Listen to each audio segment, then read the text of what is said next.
अस्सलाम वालेकुम friends, welcome back to Top Smarties. Drama serial माँ नहीं सास हूं मैं। अरूज ने जो अलीज़े को कॉफ़ी बनाकर नहीं दी तो महरीन बेगम को बहुत गुस्सा आया। बेटे को हुक्म दिया कि बाहर लेकर जाओ और अच्छी सी कॉफ़ी पिलाकर लाओ। तभी सलमान, अरूज और अलीज़े बाहर चाहते हैं कॉफ़ी पीने के लिए, तो वहाँ पर अलीज़े अपने यूएस की बातें दोबारा से सलमान को याद करवाने लगी और अरूज को जेलस करने लगी। याद है सलमान, तुमने एक बार पामिस्ट को हाथ दिखाया था जिसने बताया था कि तुम्हारी जिससे शादी होगी उस लड़की का पहला लफ्ज ए से शुरू होगा। यहाँ पर तो अरूज बहुत खुश हो जाती है कि पामिस्ट की बात वाकई सच हो गई। अरूज के साथ उसकी शादी हुई। अरूज का लफ्ज ए से स्टार्ट होता है। तो यहाँ पर अलीज़े कहने लगी, तो मैं बहुत खुश हो गई थी, मुझे लगा था तुम्हारी शादी मुझसे होगी, लेकिन खैर तुमने मेरा इंतखाब नहीं किया, तुमने तो किसी और ही एक का इंतखाब कर लिया। जिस पर सलमान मुस्कुरा देता है, लेकिन अरूज को बहुत गुस्सा आता है कि गुस्से में वो यहाँ से उठकर भी चली जाती है। ऐसे ही कॉफ़ी ख़त्म हुई तो सभी अब घर आने लगे। अलीज़े तो सलमान के साथ साथ चिपकी रहती है, इसलिए सलमान और अलीज़े पहले ही अंदर दाखिल हुए, जबकि अरूज पीछे पीछे आ रही थी, जो कि शाइस्ता को ज़रा अच्छा नहीं लगा।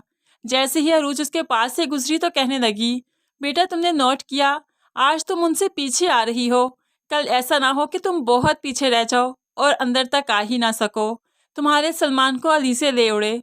तुम ज़रा इन बातों पर ख्याल किया करो। अब तो अरूज को वाकई बहुत बुरा लगा कि अलीज़े सलमान के साथ अंदर क्यों आई, मैं उसके साथ क्यों नहीं थी। तभी तो अरूज ने ठान लिया कि अब अलीज़े को सलमान के आस पास भी भटकने नहीं देगी। लेकिन तब उसकी रिपोर्ट्स आ जाती हैं, उसकी बदकिस्मती कि अलीज़े ने ये रिपोर्ट्स पहले ही चेंज करवा दी। सलमान सबके सामने जब रिपोर्ट्स पढ़ता है बहुत शॉक्ड हो गया। तो यहाँ पर अलीज़े पूछ देती है, क्या हुआ, तुम इतने परेशान क्यों हो। तो सलमान बताने लगा, अरूज कभी माँ नहीं बन सकती। अब यहाँ पर सास ने भी खींचते हुए रिपोर्ट देखी तो शॉक्ड रह गई, लेकिन यहाँ पर कुछ कह ना सकी कि अपने कमरे में चली गई।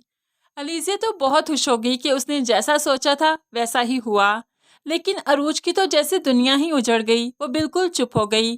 तो सलमान अंदर आकर उसे हौसला देता है और कहने लगा, तुम क्यों खामोश हो, इसमें कोई मसला नहीं, रिपोर्ट्स गलत भी हो सकती हैं, रिपोर्ट से ज़्यादा तो खुदा पर यकीन होना चाहिए, क्योंकि खुदा की ज़ात जब देने पर आए तो क्या कुछ नहीं दे जाती। तो अरूज कहने लगी, आंटी इतनी खामोश क्यों थी, वो इतनी खामोशी से अपने कमरे में क्यों चली गई। तभी सलमान कहने लगा, जब मामा बोलती हैं तो तुम डर जाती हो, आज वो खामोश हैं तो तुम खौफज़दा हो गई, ऐसा क्यों है ये। तो यहाँ पर अरूज कहने लगी, तुम नहीं समझोगे, आपको पता है कितनी बड़ी बात हो गई, मैं माँ नहीं बन सकती, इससे बड़ा सदमा और बड़ा क्या होगा। लेकिन सलमान उसे तसल्ली देता है कि सब कुछ ठीक हो जाएगा। लेकिन अरूज अपनी ही ज़ात में तन्हा हो चुकी है, उसे लगता है कि बड़ी दुनिया में उसके अलावा और कोई नहीं, वो तन्हा खड़ी है हर तरफ। तभी तो वो ऐसे इंसान से तसल्ली चाहती है जो उसी के दुख से गुजरा हो। वो शाइस्ता के पास जाती है और कहने लगी, महरीन आंटी मुझसे बहुत खफा हैं। तो शाइस्ता कहने लगी, महरीन का गुस्सा वक्ती है, जल्द ठीक हो जाएगा। लेकिन अरूज कहने लगी, ताई जान आपके पास आई हूँ, मैं जानती हूँ जितनी अच्छी तसल्ली आप मुझे दे सकती हैं कोई नहीं दे सकता।